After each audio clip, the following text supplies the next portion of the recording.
Alrighty everyone, welcome back. It is now December 11th of 2023, and given that 2024 is going to be a very barren and empty year for especially the Marvel Cinematic Universe by Disney and Marvel Studios, this is exactly why Bob Iger and Kevin Feige, the Marvel boss, by the way, is really doubling down on everything related to Deadpool 3 and how they are about to do a lot of different elements compared to the first film that is leading a lot of loyal Deadpool fans to become quite worried about what's been going on behind the scenes.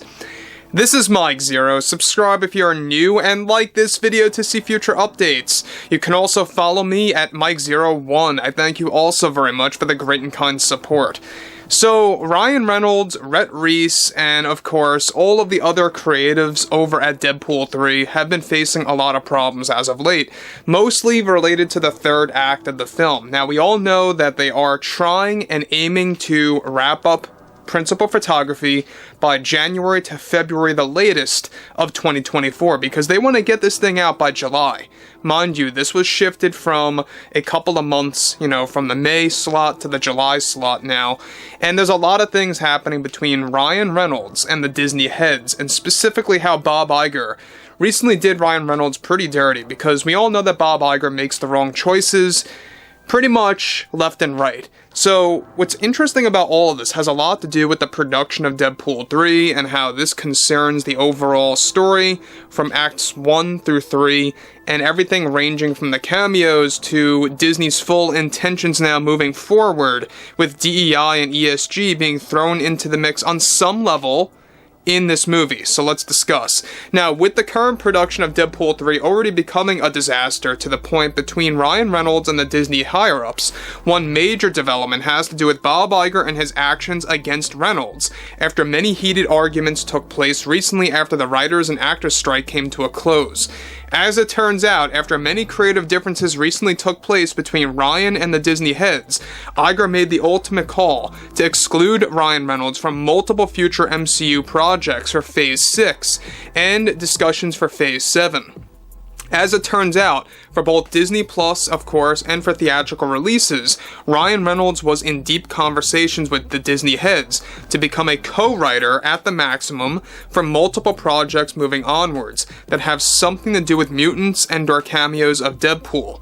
Now, to top this off, Disney wants to further use Deadpool beyond the third film for various projects in Phase 7, which is a far ways off to begin with. However, Iger has now reportedly halted all conversations between himself and Reynolds after the heated arguments took place for Deadpool 3.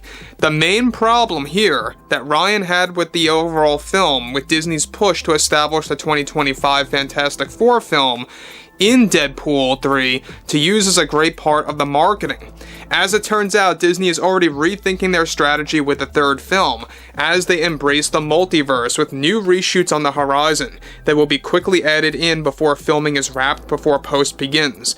This is Disney's way to set up some films that expand the multiverse saga. Ryan's arguments with Disney involved how he, Rhett Reese, and Paul Wernick, all the writers, are opposed to making the film essentially an advertisement for the multiverse, for the 2025 slate, and beyond. And it's been a back and forth battle between Iger and the creatives of Deadpool 3.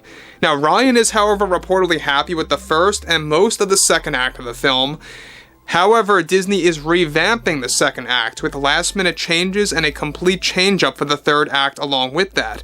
All projects and conversations that Ryan had for the future of the MCU as a co-writer are now reportedly off by Bob Iger as per his cost containment plan as well, apart from the arguments in order to reduce spending on experienced writers and directors/actors that hold stardom power, as they are looking to cast more unknowns to pay less for future films and television programs. Now guys, let me just stop here quick before I get to the big conclusion. Now, Deadpool 3, I would go as far to say that it's a big 50-50 at this point. We know that Ryan Reynolds is going to speak the truth, at least as far as we know.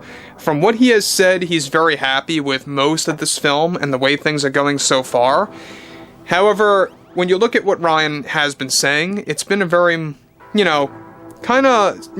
faded thing for him to say where, you know, he really can't unveil everything. He's not going to be direct in all areas. So this is exactly why the third act is what he's very unhappy about, because the third act is when all these cameos will become basically an advertisement for these future films for the MCU in one way or another, and shoving in Fantastic Four elements to promote the 2025 movie, which is going to be a garbage film to begin with, by the way. We already know that.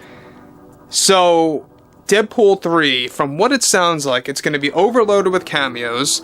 They're excluding some cameos that would have worked very well with the audience, mind you, some of which were attached to the SSU, also known as the Sony Spider-Man universe, so some cameos from there are now being deleted from Deadpool 3, and Reynolds, mind you, was supposed to actually have a lot more involvement in the MCU beyond Deadpool 3, as far as a co-writer slot goes.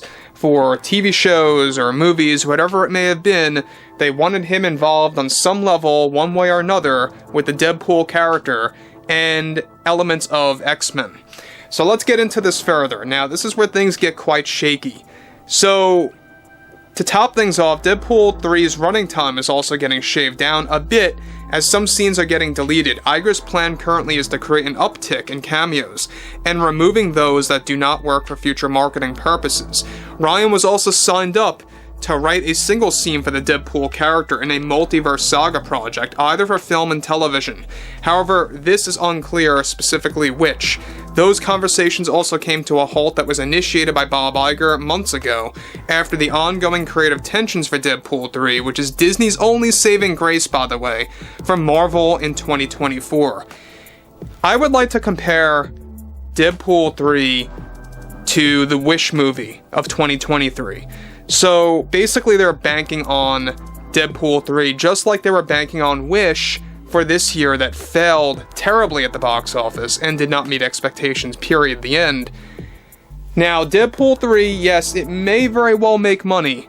Most certainly, it may very well do that. I'm not gonna lie about that to everyone here. But at the same exact time, will it really have repeat viewings, repeat ticket sales? Will it be talked about positively? That is a big mystery at this point, and mostly it's looking like it's not going to run in that direction because of all of the drama happening here and Disney's push for DEI and many different elements that are being thrown and shoehorned into this film. Now again, I think that too many cameos are going to really kind of overstimulate this movie for the audience. I think it's not going to be good. It becomes a little bit, you know, I guess not so special anymore. You know, once you keep doing this and you keep just throwing in cameos just for the sake of it, it's gonna feel very inauthentic and not really all that surprising, to be honest.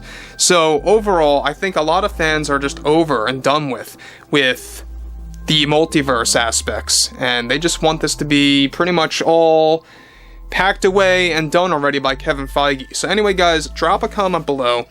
Fill me in below in the comments what you all have to say about this, and if you guys did enjoy the content for today, make sure to drop a thumbs up on this video to support the channel, and I will catch you guys later.